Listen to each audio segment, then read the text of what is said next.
She had not come to Seoul to fall in love. She had come to survive. Dr. Zuri Mensah had packed one suitcase, said goodbye to nobody, and boarded a one-way flight from Accra to Incheon with nothing but a medical degree, a scholarship letter, and a grief so deep she had stopped giving it a name. That was 6 years ago. Now she was one of the most respected trauma physicians at Yonsei Severance Hospital, and she still ate dinner alone every single night. Seoul had not been kind to her at first. The stares on the subway. The landlords who suddenly had no vacancy the moment she showed up in person. The colleagues who spoke slowly at her, as if her accent meant she could not understand medical terminology. But Zuri had a particular gift for outlasting people who underestimated her. She had been doing it her whole life. By the time she was 32, she had built something solid. A clean apartment in Mapogu with plants she actually remembered to water. A small circle of friends, mostly other expats, a few Koreans who had chosen to see her. A career that made her mother cry tears of pride every time they video called on Sunday mornings. And a locked drawer in her office desk that she never opened. She was fine. She told herself this every morning while making her coffee. She was absolutely fine. It was a Tuesday in late October when the boy walked into her clinic. Not walked, wandered. The way children do when they are completely unafraid of the world, when nobody has yet taught them that some doors are not meant for them. He was small, maybe 5 years old, with round curious eyes and a little gray sweater with a dinosaur on it. He looked around her office like he was inspecting it for purchase, then climbed up onto the examination chair as if he had been there 100 times before, and sat with his small hands folded in his lap. Zuri looked up from her files. She looked at him. He looked at her. "Hello," she said carefully. "Hello," he said back, completely unbothered. "Are you lost?" He thought about this seriously, the way only children think about things, with their whole face. Then he shook his head. "I don't think so." I followed the smell. "The smell?" "It smells like my mom," he said simply. "In here. It smells like her." If you are watching this and you have ever lost something you loved so completely that your whole body learned to live around the missing piece, you already know what happened to Zuri in that moment. You already know, because you have felt it too. That sudden stillness. That dangerous, irrational hope that your body feels before your mind can stop it. She set down her pen. She looked at the boy, really looked at him. His eyes. The particular shape of them. The small birthmark just below his left ear. The way he tilted his head slightly to the right when he was thinking, like a question mark made human. Her throat closed. She stood up slowly, crossed the room, and crouched down in front of him. Her hands were not shaking. She was a trauma doctor. Her hands never shook. Except right now they were shaking. "What is your name?" she asked. "Minjun," he said. "Kang Minjun." Then, as an afterthought, with complete sincerity, "What's yours?" She opened her mouth. Nothing came out. If you are new to this channel, welcome to Afro Korean Love Tales, where we tell stories that cross oceans, break rules, and remind you that love is never as simple as geography. Make sure you subscribe and hit the notification bell so you never miss a story. Now let's get back to Zuri, because things are about to get very complicated. "My name is Zuri," she finally said. Minjun nodded like this confirmed something. "Zuri," he repeated, tasting the name. Then he reached out with one small hand and touched her face, the way children do when they are absolutely certain of something and do not need permission to act on it. "I dreamed about you," he said. "You were crying. But you were smiling too." Zuri stood up. She turned away from him. She pressed her hand flat against the wall and breathed. In. Out. In. Out. The way they had taught her in medical school for moments of clinical crisis. Steady your breathing first. Everything else follows. She was still breathing when the clinic doors burst open. He was tall. That was the first thing you noticed about Kang Jae-woo, not his face, which was sharply, almost aggressively handsome, and not his suit, which was the kind of dark charcoal gray that cost more than most people's monthly rent, but his height, and the way he carried it, like a weapon he had learned to use early and never put down. He was 35, maybe 36. He had the eyes of someone who made decisions that changed other people's lives and slept perfectly well afterward. He scanned the room in 1 second. Found Minjun. The tension in his jaw released by exactly 1 degree. Minjun. His voice was controlled. Firm. The voice of a man who did not raise it because he had never needed to. Appa. Minjun waved cheerfully from the examination chair, as if he had not just caused what was clearly a significant security situation. Kang Jae-woo crossed the room, crouched to his son's level, checked him over with the rapid efficiency of someone who had learned to hide how much they cared behind how quickly they moved. Then he stood. Straightened his jacket. Turned to Zuri. And stopped. She had turned back around by then. They were facing each other across 4 feet of clinical white space, and the air between them did something that neither of them was prepared for, something that had nothing to do with the present moment and everything to do with a past that only one of them fully remembered. Because Zuri recognized him. She recognized the line of his jaw and the way he held his shoulders and the small scar above his right eyebrow that she had once touched in the dark of a different life, in a different city, when she was 26 years old and foolish enough to believe that love was enough to make a man stay. Kang Jae-woo. The man who had looked her in the eyes 5.5 years ago and said the cruelest words she had ever heard. The man his family had paid to disappear from her life. The man who had left her alone in a hospital in Accra, 8 months pregnant, with nothing but a voicemail from his assistant saying the relationship was over and a wire transfer she had returned without opening. He did not recognize her. Not immediately. She had changed. The grief had changed her. The years had changed her. She had cut her hair, grown into her face, become something harder and more precise than the soft dreaming girl she had been at 26. But she recognized him. "Thank you," he said, formally, "the way you thank a stranger, for keeping my son safe. My apologies for any disruption to your clinic." His Korean was crisp and fluent. He spoke to her in English automatically, an assumption she had long since stopped being offended by. "It was no disruption," she said. Her voice was steady. Trained. The same voice she used when delivering a difficult diagnosis. Matter of fact. Unreadable. He seemed comfortable. "Appa," Minjun said, pulling on his father's sleeve, "she smells like Mom." Something moved behind Kang Jae-woo's eyes. Grief, maybe. Or its first cousin. He looked down at his son and his expression shifted into something gentler, something that sat so strangely on that severe face that Zuri almost looked away. "Minjuna," he said quietly. "We've talked about this." "I know," Minjun said, unrepentant. "But she does." Kang Jae-woo took his son's hand and stood. He looked at Zuri one more time, the professional once-over of a man cataloging a variable. Something flickered. Not recognition. Something else. Something that made him look at her a half-second longer than he needed to. "Good evening, doctor," he said. "Good evening," she said. They left. The clinic doors swung shut. Zuri stood in the silence and did not move for a very long time. Then she walked to her desk, sat down, unlocked the bottom drawer, and took out the photograph she had not looked at in 3 years. It was taken in Accra, in the garden of the house where she had grown up. She was 26, round-faced and laughing, leaning against a man who was tall and sharp-jawed and who had a small scar above his right eyebrow.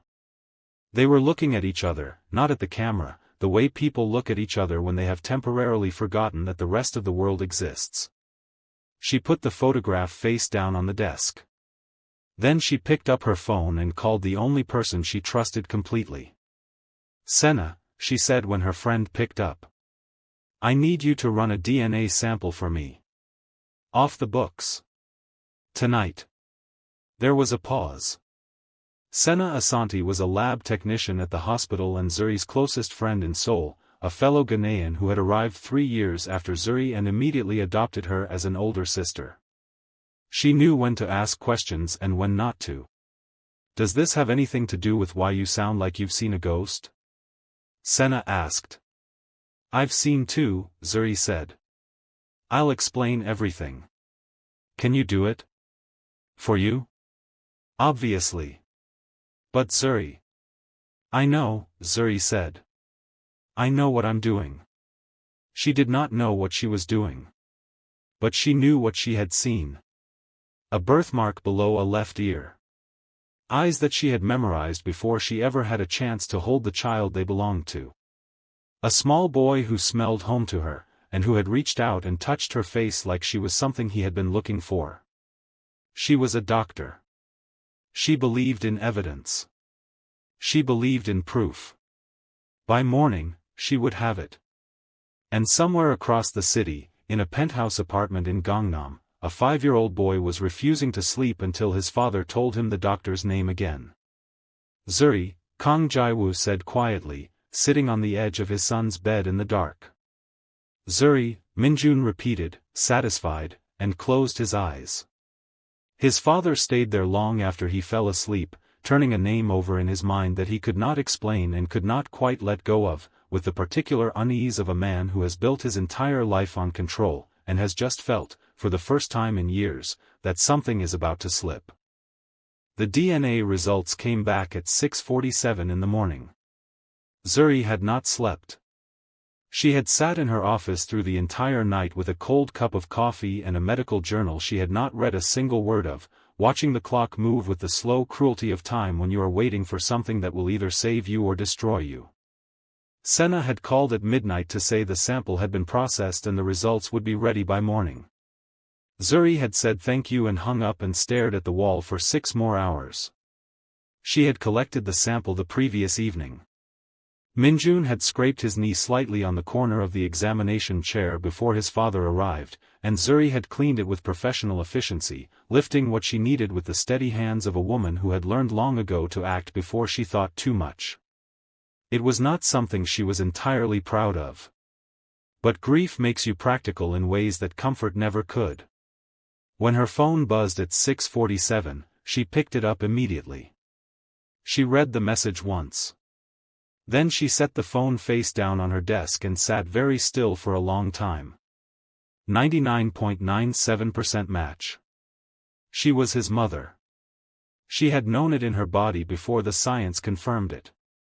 She had known it the moment he touched her face with that small certain hand and told her he had dreamed about her. But knowing something in your body and seeing it written in numbers are two entirely different experiences, and Zuri sat with the weight of those numbers pressing down on her chest until she could breathe again. Then she picked up the phone and called Senna. I saw, Senna said before Zuri could speak. There was a long silence on the line. Not uncomfortable. The silence of two women who have known each other long enough to understand that some moments do not need filling. Zuri. What do you want to do? It was the right question. Not what does this mean or how is this possible or are you okay, all of which were unanswerable in that moment, but what do you want to do? Senna had always known how to find the only question that mattered. I want to find out what happened, Zuri said. Everything. From the beginning. That means going back to Accra. I know. It means talking to people you have not spoken to in 6 years. I know, Senna. Another silence. Then, do you want me to come with you? Zuri almost said no. She had spent so many years saying no to help that it had become reflexive, a first response she gave before she had even processed the offer. But she was 32 years old and she was tired, and her son was alive, and she was done carrying things alone. Yes, she said. I want you to come. They booked flights for the following weekend. Zuri took 3 days of leave, citing personal emergency, and spent the intervening days working her shifts at the hospital with a focused precision that her colleagues mistook for her usual intensity. Nobody noticed anything different. She had always been like this, fully present at work and completely unreadable everywhere else. It was the quality that made her an exceptional doctor and a difficult person to know. On Thursday, she saw Kang Jae-woo again. She had not expected it. She had told herself she was not looking for him, which was the kind of thing you tell yourself when you are absolutely looking for someone but cannot admit it. She was crossing the atrium on her way to the cardiology wing when she saw him standing at the reception desk, speaking quietly with the hospital director, a man named Park who responded to Kang Jae-woo with the particular deference that money and power extract from people who have neither. Minjun was not with him. Jae-woo was in another dark suit, this one with a faint blue undertone, and he was holding a folder and nodding at something Park was saying and not looking in her direction. She should have kept walking. She told herself to keep walking. She stopped. It was involuntary. The way your body sometimes makes decisions before your mind can intervene, pulling you toward things it recognizes before your consciousness has caught up. She stood 15 feet away and looked at the man who had left her. The man who had, whether he knew it or not, taken her son. She looked at him and tried to find the feelings she expected: anger, pain, the specific burning humiliation of having loved someone who chose his family's approval over you. She found all of those things. But underneath them, in the place where the honest feelings live, she found something else too. Something she was not yet ready to name. He turned his head and saw her. For one moment neither of them moved. The atrium moved around them, nurses crossing, phones ringing, the soft mechanical chime of the elevator, and they stood in it like two still points in a turning world, 6 years of history compressing itself into a single held breath. Then he said something to Director Park, excused himself, and walked toward her. Zuri straightened. She had a good 3 seconds to compose herself and she used all of them. Dr. Mensah, he said when he reached her. He remembered her name. She filed that away. Mr. Kang, she said. He looked at her with a directness that she remembered and had not entirely forgotten how to respond to. I wanted to apologize again for Minjun's intrusion into your clinic. He has a tendency to follow his instincts without consulting anyone. He gets that from somewhere, I imagine, Zuri said. Something shifted in his expression. Amusement, maybe, or its careful cousin. He does, he said. He paused. He has talked about you. Since Tuesday. Quite a lot, actually, which is unusual for him.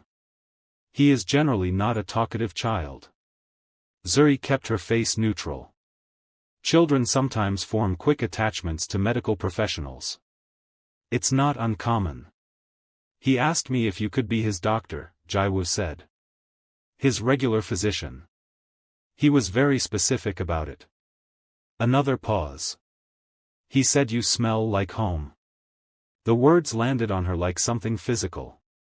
She absorbed them without visibly reacting, which required every skill she had ever developed.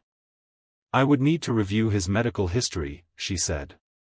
And there would need to be a formal referral process through the hospital. Of course, Jae-woo said. I will have my assistant contact the administration today. He looked at her for a moment longer than the conversation required.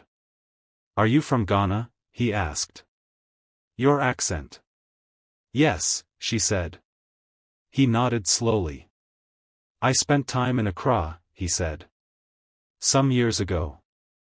Many people do, Zuri said. She held his gaze steadily and gave him nothing. He looked at her with the expression of a man who was used to reading rooms and could not quite read this one, which she suspected was a novel experience for him. Then he gave a small formal nod. Thank you again, Dr. Mensah. We will be in touch. He walked away. Zuri watched him go and then turned and walked in the opposite direction and did not stop until she was in the stairwell, alone, where she pressed her back against the cold concrete wall and closed her eyes and allowed herself exactly 30 seconds to feel everything she was not allowed to feel anywhere else. 30 seconds. Then she straightened up, smoothed her coat, and went back to work. She was going to need to be very careful. Because Kang Jae-woo was many things, powerful, guarded, difficult, and dangerous to her peace in ways she had not fully calculated, but he was not stupid. And she could not afford for him to figure out what she knew before she knew everything herself. The flight to Accra left on Friday night. Zuri and Senna sat side by side in economy class with the quiet ease of women who had traveled together before, Senna sleeping within 20 minutes with her neck pillow and her eye mask, and Zuri staring out the window at the dark Atlantic below, thinking about a hospital room in Accra 6 years ago, and a baby she had never held, and a doctor who had told her in a voice rehearsed with too much gentleness that there had been complications.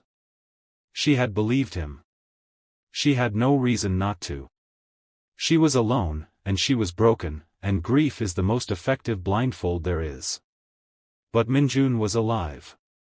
Minjun was 5 years old and curious and brave, and he smelled like home to her, and she had his eyes and he had her instincts, and someone had taken him from her and told her he was dead. She wanted to know who. She wanted to know why. And then she wanted to look them in the face while they explained themselves, with the particular calm of a woman who has survived everything they tried to do to her and come out the other side still standing. The plane broke through the clouds. Below them, distantly, the lights of a continent that had made her appeared through the dark. Zuri Mensah was going home. And she was going to find every answer that had been kept from her, no matter how deep they had been buried, no matter who had done the burying, no matter what it cost. Because her son was alive. And she was his mother. And nobody, not distance, not money, not time, not the cold architecture of someone else's lie, was going to keep them apart. Before we continue this story, if this is hitting you right in the chest the way we think it is, share this with someone who needs to hear it today. And if you are watching on Afro Korean Love Tales for the first time, you are now part of the family. Subscribe and stay with us. Zuri's story is just getting started, and you do not want to miss what happens when she gets back to Seoul with the truth in her hands. Accra received her the way it always did, with heat and noise and the particular smell of red dust and rain and something frying somewhere nearby that made her stomach remember it had opinions. The airport was loud and bright and full of the specific energy of a city that never quite stopped moving, and Zuri stood outside the arrivals terminal with her small carry-on and let it wash over her for a moment before Senna appeared at her elbow and said, "Taxi or ride app," in the practical tone of a woman who had not come all this way to be sentimental about it. "Taxi," Zuri said. "I want to think." The drive into the city took 40 minutes through traffic that operated on its own internal logic, horns and near misses and vendors weaving between cars with impossible grace, and Zuri sat in the back with her elbow on the window ledge and watched Accra go by and felt the strange doubling that happens when you return to a place that made you, the city exactly as you remember it and completely different at the same time, because you are the thing that has changed. They had booked a small guest house in OSU, clean and quiet, run by a woman named Auntie Efua who recognized Zuri from 6 years ago and said nothing except, "You look tired, eat something," and put a plate of rice and stew in front of her before she had fully sat down. Zuri ate every grain of it.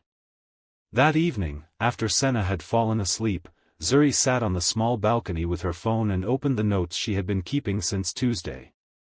Names. Dates. The name of the hospital where she had delivered.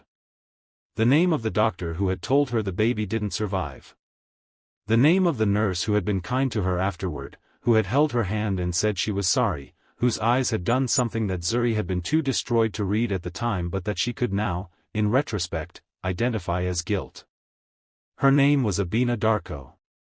Zuri had tracked her down through the hospital's public directory before the flight. She was still working at the same hospital. Ward C, maternity unit, 22 years in the same building. Zuri had not called ahead. She had learned, in 6 years of navigating difficult situations, that surprise was the most honest condition. People rehearsed when they had warning. She needed Abina Darko unrehearsed. She went the next morning alone. She had told Senna to stay, and Senna had given her the look she always gave when she disagreed with a decision but respected the person making it, and said, "Call me the moment anything happens," and handed her a bottle of water for the road. The hospital was a 40-minute drive from OSU. It was a mid-sized private facility, the kind that catered to families with some money but not the kind of money that bought you a room at Coralbu or one of the newer international clinics. Zuri remembered it clearly: the pale yellow walls, the reception desk with the cracked laminate edge, the particular smell of antiseptic and floor wax, and something else underneath that she associated, permanently and viscerally, with the worst days of her life. She walked in wearing civilian clothes. No white coat, no hospital ID, nothing that announced her as a physician. Just a woman in a blue dress visiting the maternity ward. The receptionist directed her without question. She found Abina Darko in the corridor outside Ward C, reviewing a chart, a small round woman in her late 40s with reading glasses pushed up on her forehead and the efficient unhurried movement of someone very experienced at their job. Zuri recognized her immediately, though her hair had gone gray at the temples and there were more lines around her eyes than there had been 6 years ago.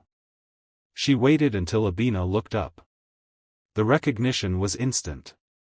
Zuri saw it happen, the way Abina's face went through 3 expressions in less than a second. Recognition. Fear. And then the careful blankness of a person assembling a performance in real time. "Dr. Mensah," Abina said. Her voice was steady. "Points to her for that." "Nurse Darko," Zuri said. "I was hoping we could talk. I'm on shift." "It won't take long," Zuri said. "And I think you already know what I want to talk about." Abina looked at her for a long moment. Something moved behind her eyes, not calculation exactly, but the particular reckoning of a person who has been waiting for a conversation for a long time and has finally run out of corridor to run down. She closed the chart. She nodded toward a small family room at the end of the hall, the kind of room where difficult conversations happened, furnished with low chairs and a box of tissues on every surface. They sat across from each other. Zuri folded her hands in her lap and waited. She had learned this too, in 6 years, that silence was a more powerful tool than most questions. People filled silence. They could not help it. Abina lasted 45 seconds. "I didn't know what they were going to do with him," she said. "I want you to understand that first. I was told the family had arranged for the baby to be placed privately. I was told you had agreed to it. That you didn't want the child. That you had signed papers." "I signed nothing," Zuri said. Her voice was very quiet. Abina pressed her lips together. "I know that now. I knew it then, if I'm honest. But they were very..." She stopped. Started again. "The family sent someone. A lawyer. Very polished, very calm. He had documents. He said it was handled. He said the mother had been informed and had consented." She looked at her hands. "I told myself it wasn't my business. That I was just a nurse. That these were powerful people and the paperwork was in order and it was not my place." "Whose family?" Zuri said. "Who sent the lawyer?" Abina was quiet for a moment that stretched long enough to hurt. "The child's father's family," she finally said. "Korean. Very wealthy. His mother, I was told. She had found out about the pregnancy and she had decided that a child born to a Ghanaian woman was not something the family name could accommodate. She said it plainly, with the flatness of a person reporting a fact they find shameful but have long since stopped being shocked by. The lawyer said she was willing to pay for everything. Your medical bills, your aftercare, a settlement. And that it had all been agreed." "The doctor," Zuri said. "Dr. Mensah. He was involved. It was not a question." Abina's silence confirmed it. "He was paid," Zuri said. "Yes," Abina said quietly. "I'm sorry." Zuri sat with this information and let it settle into the architecture of everything she already knew. It confirmed what she had suspected. But suspecting something and hearing it spoken aloud in a pale yellow room in a hospital in Accra are two entirely different kinds of knowing, and she allowed herself a moment to feel the full weight of it, the deliberateness of it, the coldness of someone deciding that her grief was an acceptable cost, that her child was a problem to be managed. Then she moved on, because she was Zuri Mensah and she had not come all this way to fall apart in a family room. "I need you to write it down," she said. "Everything you just told me. A formal statement. Names, dates, what you witnessed, what you were told." Abina looked at her with something that was not quite fear and not quite relief but lived in the territory between them. "If I do that, you will be protected," Zuri said. "I will make sure of it. I am not interested in destroying your career. I am interested in the truth and in my son. That is all." She paused. "But I need it in writing, Abina. I need every word." There was a long silence. Outside the room, the hospital went about its business, footsteps in the corridor, a trolley wheel squeaking, someone's phone ringing twice and stopping. The ordinary sounds of a place built around the fragile machinery of human life. "Okay," Abina said finally. "Okay. I'll write it down." Zuri nodded. "Thank you." She stood, smoothed her dress, and picked up her bag. At the door she paused without turning around. "For what it is worth," she said, "I became a doctor anyway. I became one of the best. And my son is alive and healthy and brilliant, and I am going to bring him home." She paused. "They did not win. I just need you to know that." She walked out into the corridor and kept walking, past the pale yellow walls and the laminate reception desk and the smell of antiseptic and floor wax, out into the Accra heat, where she stood on the pavement and called Senna.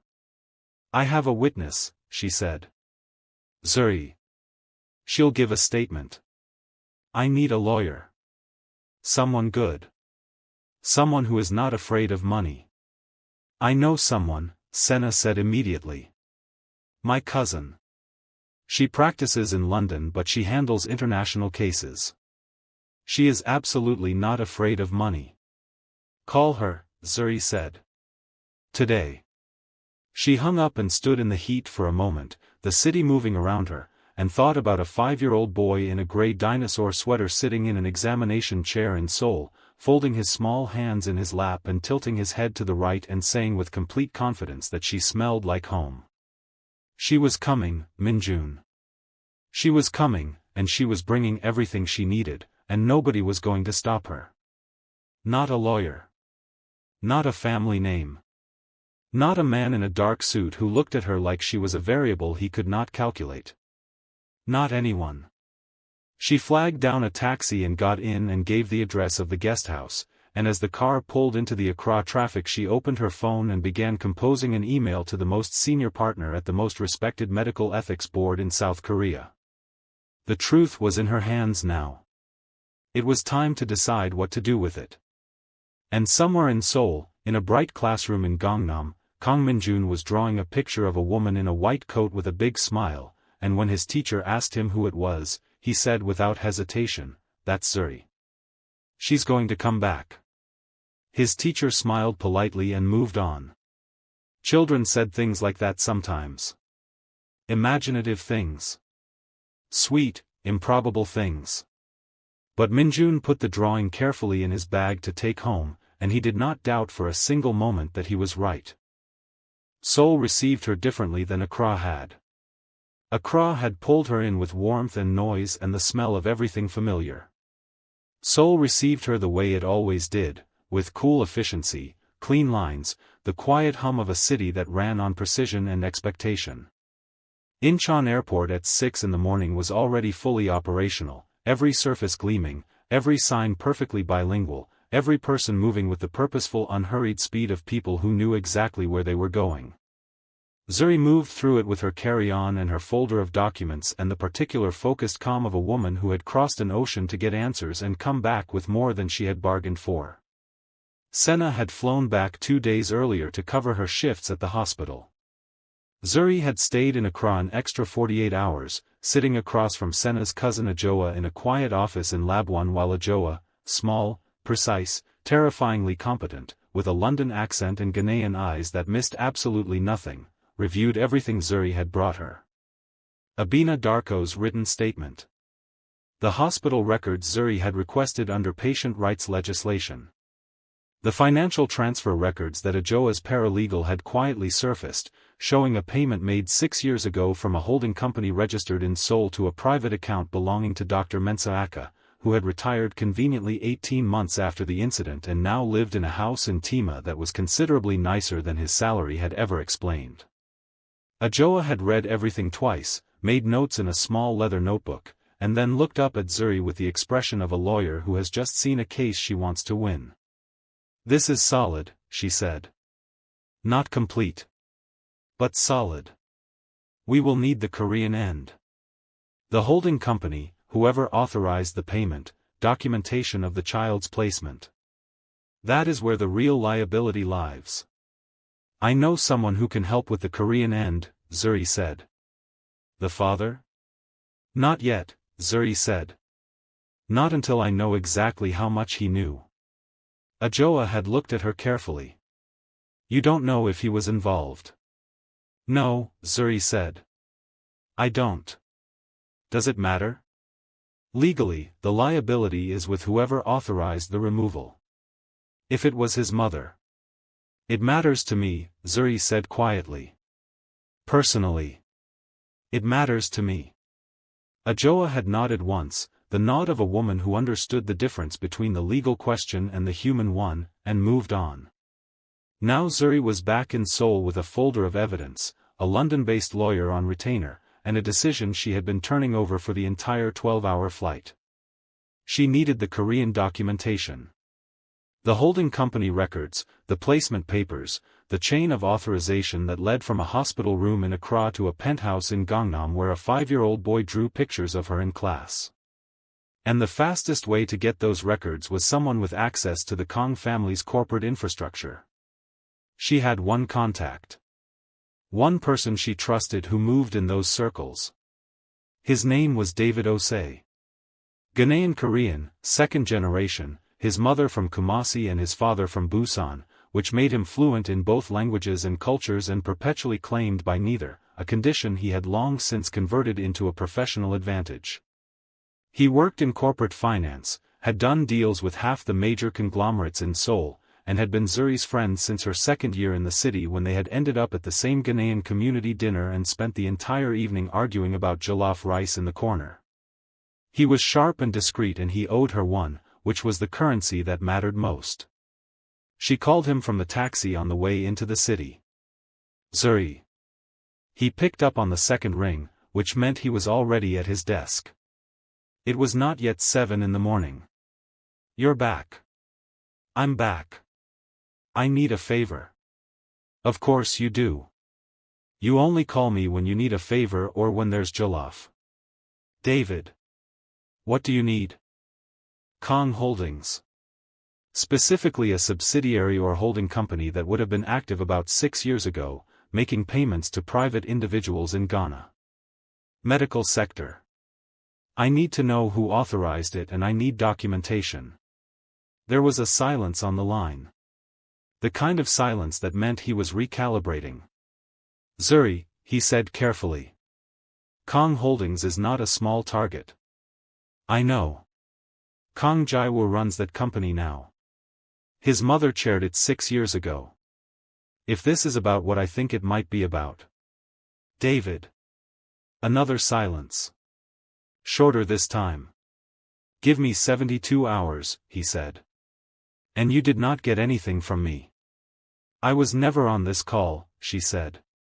She hung up and looked out the taxi window at Seoul sliding past in the early morning light, the Han River catching the pale October sun, the city enormous and indifferent and full of the particular beauty of a place that does not need your approval to be magnificent. She had spent 6 years learning to love it on its own terms. It had taken a long time. But she was here, and she had built something here, and she was not leaving without her son. The hospital felt different when she walked in that morning.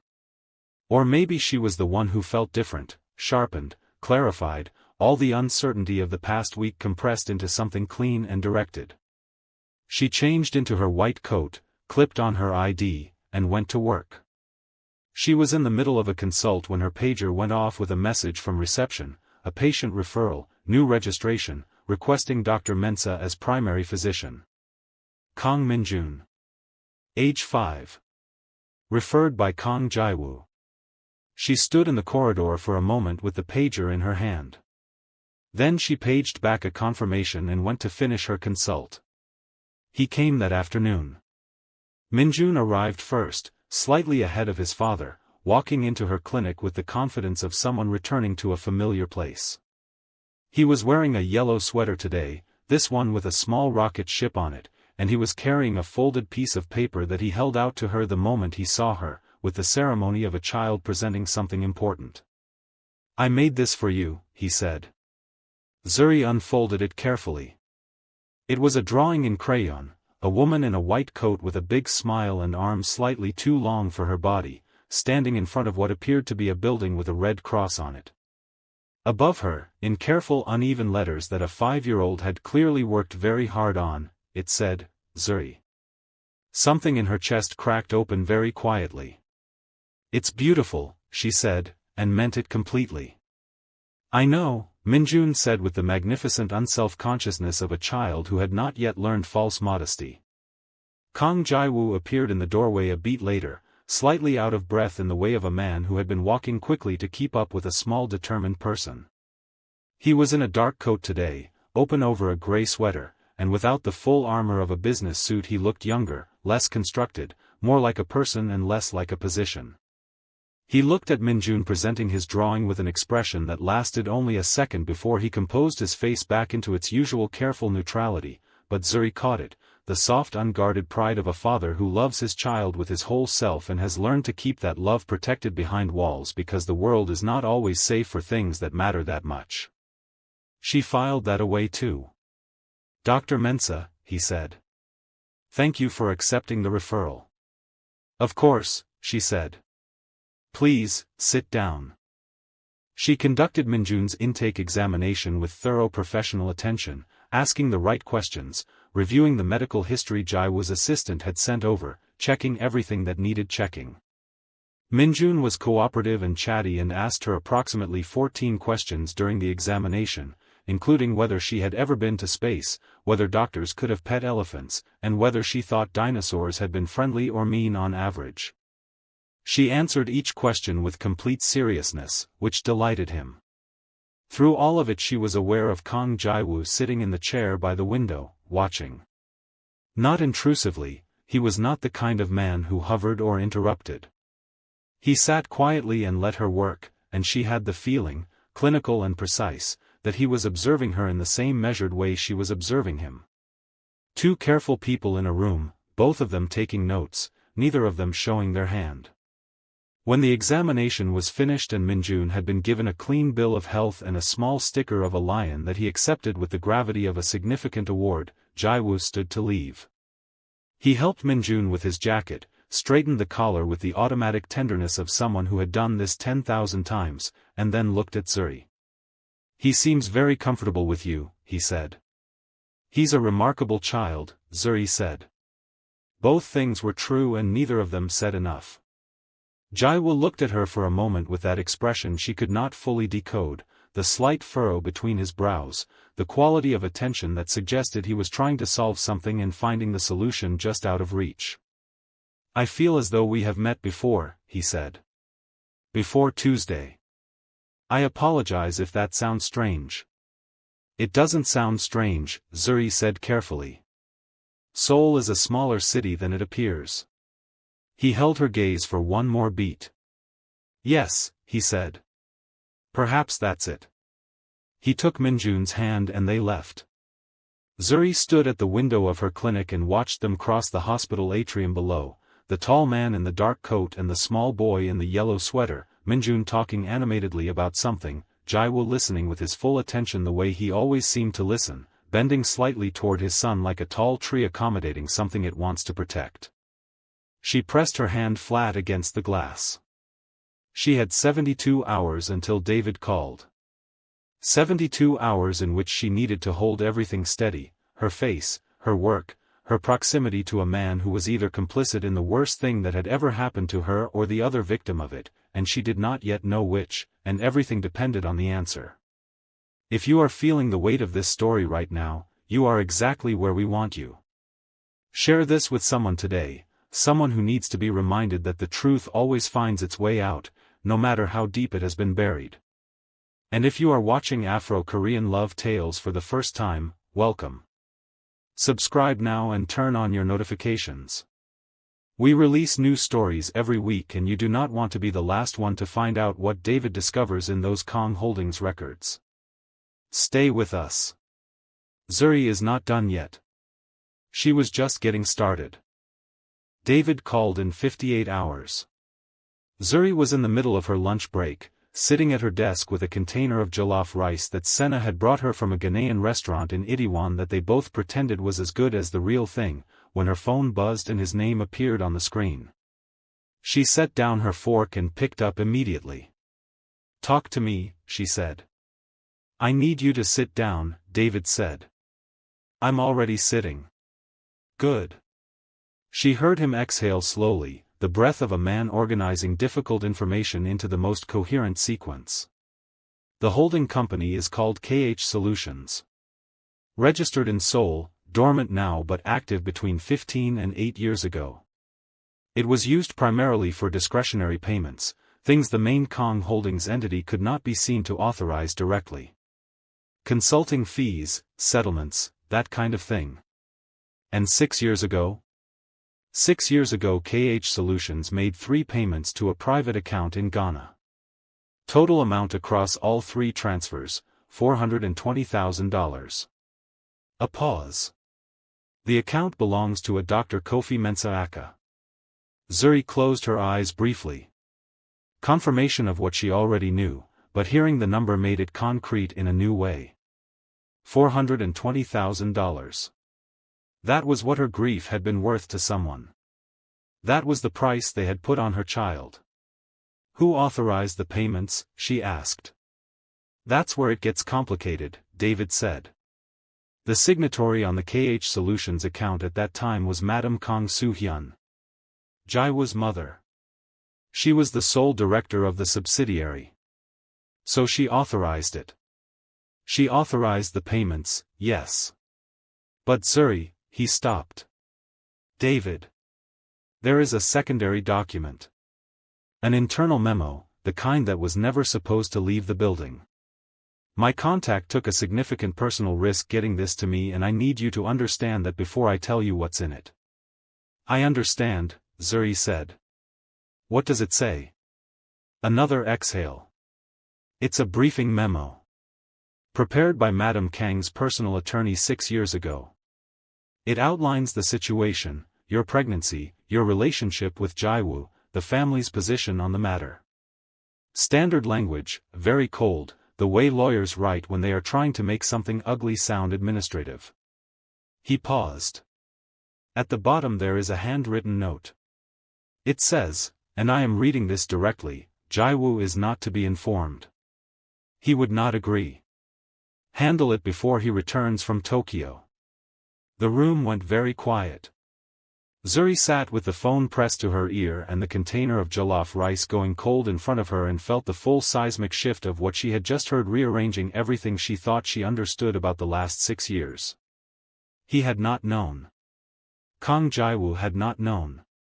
She had spent 6 years, quiet, steady, productive, carefully reconstructed years, believing that he had made a choice. That he had weighed her against his family's approval and found her wanting. That the voicemail from his assistant and the wire transfer and the silence had been his decision, his endorsement of what his family had done. She had built her entire understanding of those events on that foundation. And the foundation was wrong. He had been in Tokyo. His mother had acted while he was gone. She had paid a doctor to take Zuri's baby and tell her it had died, and she had done it specifically because she knew her son would not agree. Zuri set down her phone for a moment. Just for a moment. She pressed both hands flat on her desk and breathed the way they had taught her to breathe in moments of clinical crisis, and reminded herself that she was a trauma physician and she had held herself together through things that would have unmade most people, and she could hold herself together through this too. Then she picked the phone back up. "Send me everything," she said. Her voice was completely steady. "Every document. Encrypted. To my personal email." "Already done," David said. "Zuri." His voice was gentle in the way of a man who knows that gentleness is the only useful thing he has to offer right now. "What are you going to do?" "I'm going to tell him," she said. Silence. "Are you sure?" David said carefully. "Because once you do that, you lose control of how he responds. He is a powerful man, and this involves his mother and his son Anne." "He has a right to know," Zuri said. "His mother stole his child from him too. He has been raising a boy for 5 years not knowing where he came from. He has a right to the truth, David. Whatever he does with it after is his to decide." A long pause. "Okay," David said. "Okay. But be careful. And call me after." "I will," she said. "And David, thank you. Truly.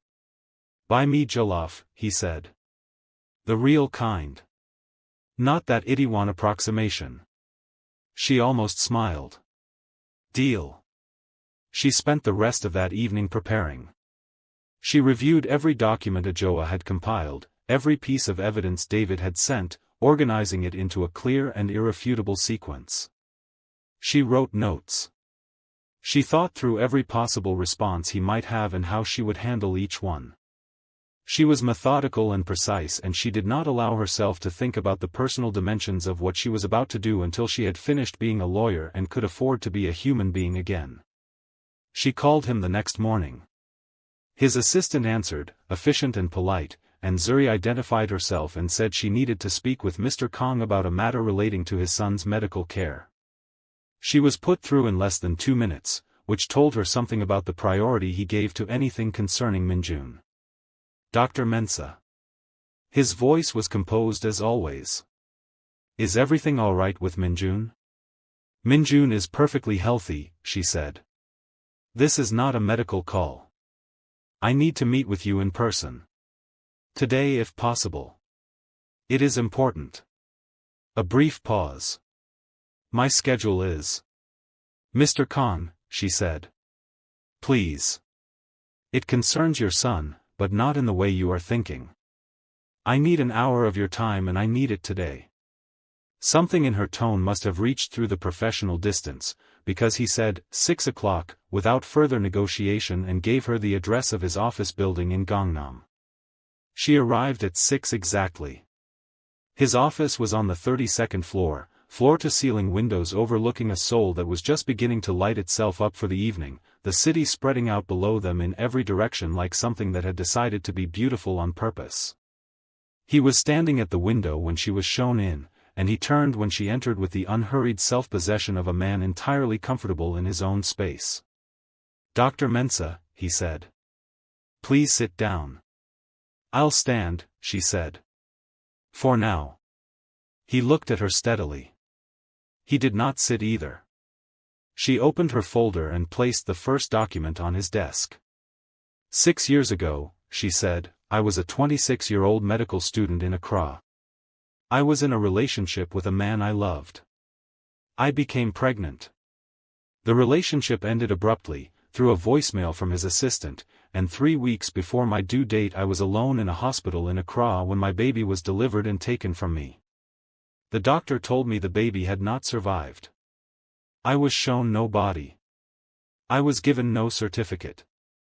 I was given paperwork to sign that I later discovered I had signed under sedation."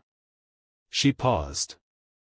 "I believed my son was dead for 5 years, Mr. Kong. I built my entire life around that loss." The room was completely still. Outside the windows, Seoul glittered and hummed, indifferent and magnificent. Kang Jaiwoo had not moved. His face was unreadable in the way of a man applying enormous effort to keeping it that way. 2 weeks ago, Zuri continued, a little boy wandered into my clinic and told me I smelled like home. She placed the DNA results on the desk beside the first document. I ran a test. Minjun is my son. He is my biological child.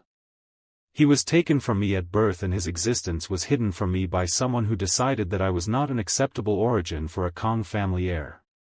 She placed the KH Solutions payment records on the desk. Then the memo. The handwritten note face up, its 12 words visible from where he was standing. Jaiwoo is not to be informed. He would not agree. Handle it before he returns from Tokyo. She watched him read it. She had prepared for many possible responses. She had prepared for denial, for anger directed at her, for the defensive closing off of a powerful man whose family was being accused of something terrible. She had prepared for coldness and for lawyers and for the particular cruelty of someone who chose legacy over truth. She had prepared for everything except what actually happened. Kang Jaiwoo sat down. Not with the controlled deliberateness of a man choosing to sit. He sat the way people sit when their legs have made a decision their mind did not authorize, lowering himself into the chair behind his desk with the slow careful movement of someone who has just taken a blow they did not see coming. He picked up the memo. He read it again. He set it down. He pressed both hands flat on his desk, and Zuri recognized the gesture with a shock of recognition that moved through her like electricity, because it was the exact same thing she had done in her office 2 days ago when the world had shifted beneath her. Hands flat. Breathing. The oldest human technique for staying upright when everything is falling. He looked up at her. And for the first time since she had met him again in that hospital atrium, his face was completely unguarded. The carefully constructed neutrality was gone. What was underneath it was something raw and real and broken open, the face of a man who has just discovered that the shape of his entire life was built on a lie he did not know was there. I was in Tokyo, he said. His voice was very quiet. She called me to say you had ended the relationship. That you had decided you did not want. He stopped. His jaw tightened. I tried to reach you. 4 weeks. Your number was disconnected. I thought. He stopped again. You thought I had chosen to disappear, Zuri said. Yes, he said. They looked at each other across the desk and 6 years of mutual absence and all the grief that had accumulated on both sides of a lie that neither of them had made. I have a lawyer, Zuri said. Her voice was steady and clear. She is very good. I am not going to pretend that what happened can be resolved quietly or easily. But I am telling you first, before any legal process begins, because you deserve to know the truth, and because Minjun deserves to have both his parents standing in the same direction. Jaiwoo looked at the documents on his desk. He looked at her. He said nothing for a long time. Then he said, "What do you need from me?" And Zuri felt something loosen in her chest that had been held tight for 6 years. Not forgiveness, not yet, that was a longer road and she was honest enough to know it. Not love, not yet, though she was honest enough to know that was still there too, buried under everything, inconvenient and persistent as it had always been. But something. A beginning. The first careful step onto ground that might, if they were both very careful and very honest and very brave, eventually hold both of them. I need you to be on the right side of this, she said. Whatever that costs you. He looked at her for a long moment. Then he nodded once, slowly, with the gravity of a man making a decision he intends to keep. Tell me what to do, he said. Outside the windows, Seoul lit itself up completely, 32 floors below them, magnificent and indifferent and full of the particular stubborn beauty of a city that had seen everything and kept going anyway. And in a bedroom in Gangnam, a 5-year-old boy in dinosaur pajamas was arranging his crayons in order of color and talking to his stuffed bear about a woman named Zuri who he was absolutely certain was coming back, in the unshakable way of children who have not yet learned that certainty is a luxury. He was right. She was already there. If this story moved you, if it made you feel something real, please share it right now with someone who needs it today.